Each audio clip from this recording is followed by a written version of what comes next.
Her bir kaynağın menşei ne demiştik? Aksoyra. Yani onun yokluktaki veçesiyle varlıksal hali dönüşümüzle aslında her birimizin belli frekanstaki dalgalık haliyle Aksoyra'yı temsil ediyoruz. Bütünsel birlikteki bu temel kavram aslında her birimizin zerresinde, zerreler derken hatta serinde bu bilgiler var. Çünkü amaç zaten birleme yapmak. Ne? Parçalardan olan bir bütün oluşturmak, o bütün oluşturan her bir parçanın da kendini bir bütün olarak kabul etmesi hedef ediliyor. Yani sen ilk başta tekilliğini yaşıyorsun, sonra tümelliğini yaşayacaksın. O tümel olgunluğunu biraz daha sürdürdükten sonra ben olduğunu, bütünsel bir benlikten bahsediyorum. İdrakiyle sonsuz sınırsız yaşamını bir tevi olarak sürdürebilirsin. Bu bilgilerden bahsederken aslında ben neye dayalı olarak konuşuyorum veya bu bilgileri akışa geçiren Üstad Cenap Başman bu bilgileri neye göre akışa geçirmiş?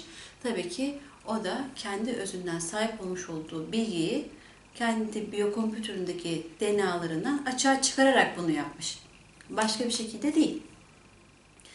Var olan her bir bilginin kaynağı tanrısal özler. Ama pozitif ama negatif. Ama frekansı düşük ama yüksek. Hangi frekansta olursa olsun her birinin menşei, kaynağı tanrısal özler. O programlar, o bilgiler, o bilgiye dayalı güçler bizim biyokompütürümüzün hücrelerinin çekirdeklerindeki DNA'lardaki DNA aktif programlara yüklenmeseydi, porlara yüklenmeseydi biz bugün bunlardan dahi bahsedemez olurduk. Benim konuşabilmem veya sizlerin zaman içerisinde bunu ifade edebilmeniz dahi sizlerin biyokompütüründeki hücrelerin çekirdeklerinde bu mahiyette ekil olan porları açığa çıkarmanızdan kaynaklanacak. Biyokompütür programı haline getirmek dahi bununla alakalıdır. Mutlaka sizler de bu çekirdek dünyaya enkarne olmadan önce yüksek benlikleriniz ve yüksek benliklerinizin de programlayan, tanrısal benlikleriniz adına program veren Sirius ve Lyra ve Vega'daki programlanma sonucunda oluyor. Programlamaya yine kısaca değinmek istiyorum. Programlama bir nevi kodlamadır. Daha önce bilgisayarla uğraşanlar bilir, bilgisayarlar 0 ile 1 arasındaki değerlerle oluşturmuştur. Kuant altı partiküllerde, kuantlarda böyle bir program var. Ya bir şey vardır ya da yoktur. Yani ya evettir ya hayırdır. Ama bizim gerçekliğimizde veya bizim hakikatimizde bu üçüncü bir değerle çarpışıyor. Nedir o? Bizde bir şey vardır ama yoktur ama bir de bunun karşılığı vardır. Yani 0, artı 1 ve eksi 1. Ve eksi 1 ile artı 1 arasında bulunan her şey sonsuz sınırsız bir alternatifi içerir. Nötr hali elbette ki vardır ama bunu yaşayabilmek de anda kalabilmekle gerçekleşir. Bunun bilgisi ve buna benzer birçok bilgi, sonsuz sınırsız açılan birçok bilgi insanın o minicik kafatasının içerisinde yer alan et parçasındaki o minyatür küçücük yapıların içerisinde bulunuyor.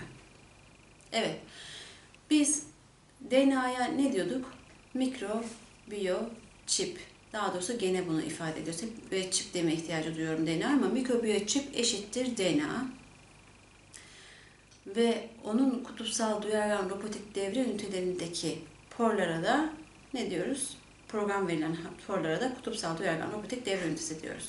Bakın kutupsal diyoruz, duyargan diyoruz, robot diyoruz, devre ünitesi diyoruz. Bunları ayrı ayrı incelememiz gerektiğini daha önceden belirtmiştim. Öncelikle kutuplanmışlıktan bahsedelim. Kutup iki karakterli oluyor. Çünkü dünya ve varoluş iki kutup üzerinde oluşturuyor. Pozitif ve negatif. Artı ve eksi. Bunlar manyetik alandan bahsetmiyorum. Olumlu ve olumsuz olacak şekilde programlamadan bahsediyorum. O yüzden pozitif ve negatiften bahsediyoruz. Bir kutup altına alınmış. Ne?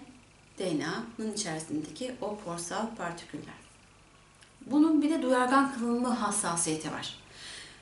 Poru pozitif bir kutup altına aldınız veya bir tanesini negatif kutup altına aldınız. İkisinin de duyargan olduğu duyumlamalar, duygulanmalar, düşünceler veya seksel uygulamalar var.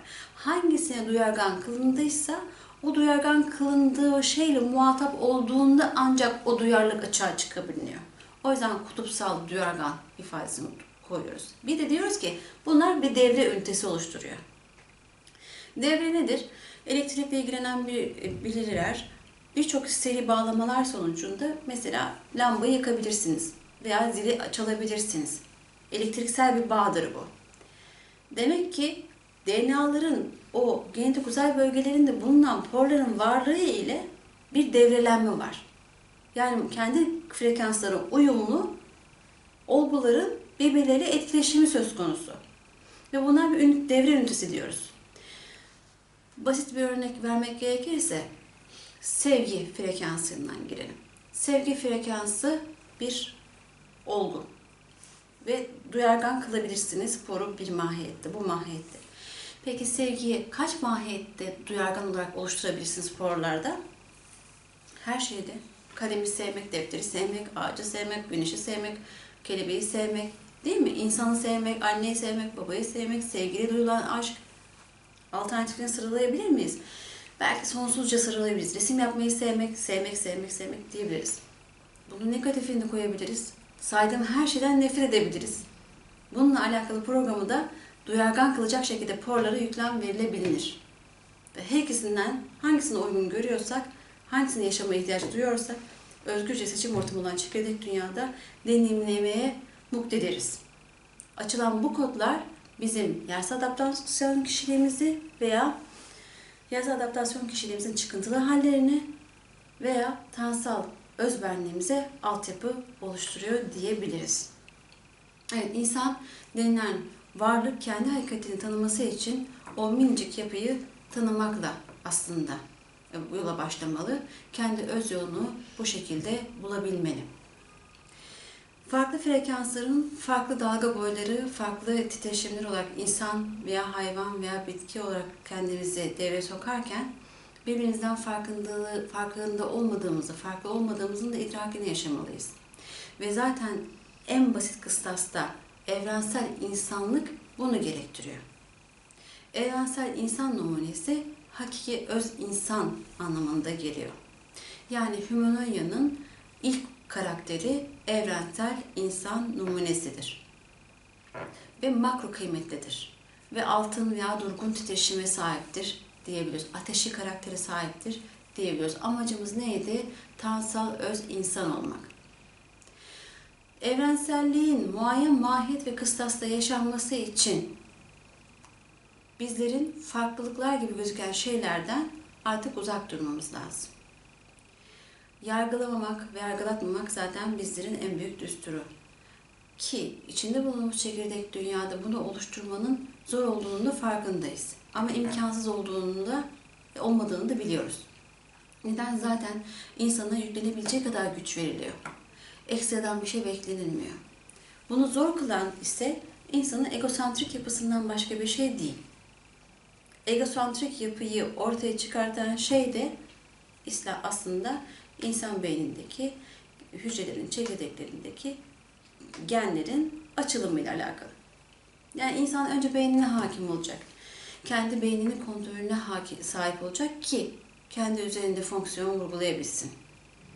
Bunu devreye sokan her varlık sonsuz sınırsız uzay bilinç koordinatlarında sonsuzluğu keşfedebilecek bir keşif ünitesi olarak fani yaşamdan baki yaşama geçme hakkına sahiptir. Aksoy'dan Mutlu Bilgelik Öğretisi kapsamında bu tarz bir yaşamı sürdürmek hepimizin arzusudur. En nihayetinde pozitif yaratı bizlerin özlerinin kaynaklarında yatan arzudur. Tanrısal arzudan kaynaklanıyor. Her bir varlığında bu arzuya uygun olarak yaşaması için bizler birlikte yol kat ederken ışık olmaya devam edeceğiz.